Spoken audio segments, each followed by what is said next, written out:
What is up, guys? So earlier this morning, or actually in the past 30 minutes, I was looking up at current free agent wide receivers, the ones that are still available. No team has signed up to this point. There have, of course, been some bigger free agent names who have already been signed by teams when free agency began about 2 weeks ago.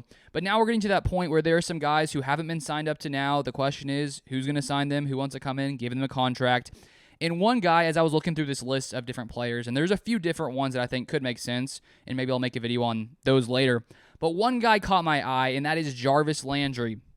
When we look at the Packers and their current situation in offense, we have a young QB in Jordan Love who I think needs some more weapons on this offense to give him some more security as he enters his first season starting in Green Bay. Because right now we have Christian Watson, we have Romeo Doubs, we have Samori Toure. I believe we have Bo Melton as well, who was a 7th-round pick by the Seahawks last year, I'm pretty sure, if I'm not mistaken. So they were rookies last year, now going into year 2. So tons of young players. I've said them before on this channel.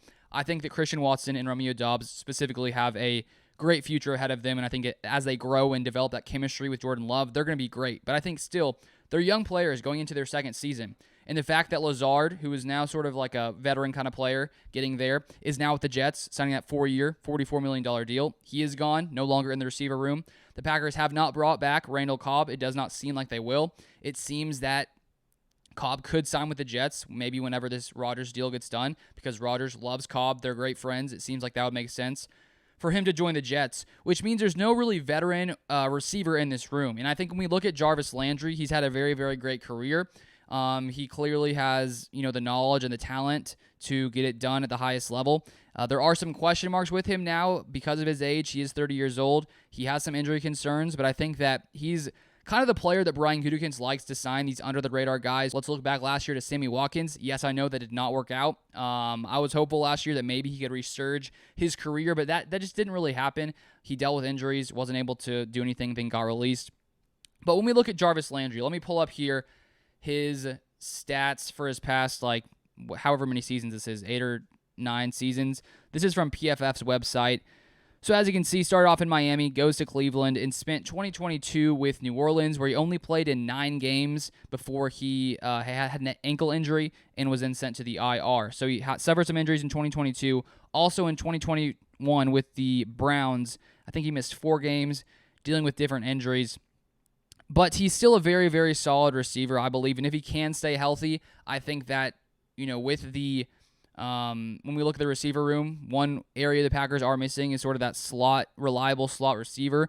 And if he stays healthy, he could be that. If we look at last year, played his slot snaps 70% of the time. In his career, he has mainly been a slot guy, playing in the slot 67% of the time. So when we look at potential, 3 wide receiver sets in Green Bay, we got Christian Watson one side on the outside. We got Romeo Doubs on the other side.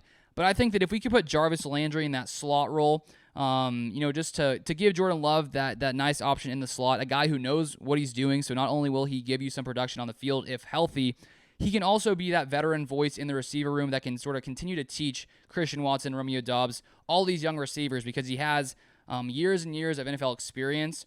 And before the Packers decided to move on from Lazard and Cobb, my thought was, if they do leave, I think we should bring in some kind of veteran receiver, just so that room has, a veteran voice who can sort of teach those guys and help them develop and give them knowledge that maybe these young players don't have. And I think that Lazard and Cobb, luckily, were those voices for Dobbs, Watson, Toure last year, so they already picked up a ton of knowledge from those players, which is very beneficial for their first season. But they're still young players. They're still developing and learning things.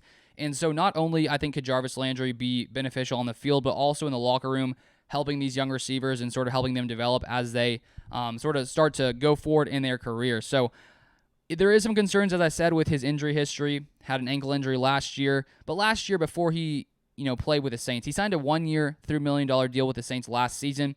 And considering he probably had his least productive season, also having an injury, 25 receptions, 272 yards, I would assume it could be even cheaper, maybe even like a $2 million deal, maybe even a minimum deal. So there wouldn't be much risk here with Jarvis Landry. If he stays healthy for most of the season, you're going to get some production out of him. And I think when you look at Jordan Love being young in his career, I think we need to give him as many weapons as possible, just so that way he can have that confidence and grown confidence. If he has a player like a Jarvis Landry, who I think is very, very reliable, has been very reliable over his career, that could really just, help Jordan Love in his development as he, starts his first season with the Packers. But feel free to comment your thoughts, what you think about this in the comment section down below. But that is all I have for this video. Feel free to subscribe for Packers content, Packers news, all things Packers, and turn on the post notifications so you never miss any news. That's all I have for this one, and I will see you guys next time.